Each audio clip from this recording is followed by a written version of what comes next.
Hello friend, welcome back to my channel. আজকে আমরা বাড়িতে আইসক্রিম তৈরি করছি। তো কি কি উপকরণ, তো সেটাই তোমাদের সাথে শেয়ার করব। চলো দেখতে।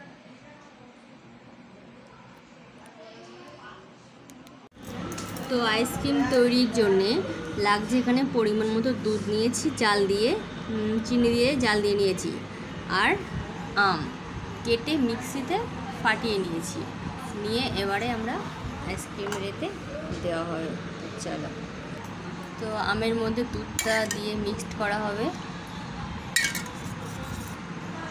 পুরো দুধটাই দিয়ে দিচ্ছি।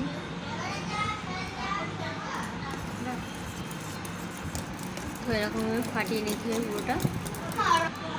তো বাটারটা এরকম হবে।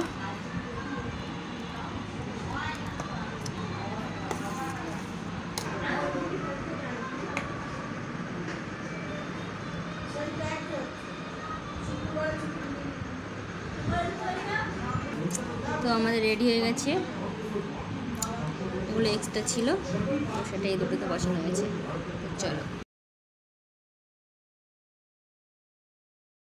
এখন বাজে দেখো 10:45। এখন দিয়ে দেবো 12-13 ঘন্টার জন্যে। তো কালকে সেটা বার করবো, তো তখন তোমাদের সাথে শেয়ার করবো। তো ভিডিওটি ভালো লাগলে লাইক, শেয়ার, কমেন্ট আর সাবস্ক্রাইব করতে ভুলো না। চলো, আজকের মতো tata. Good night all friend.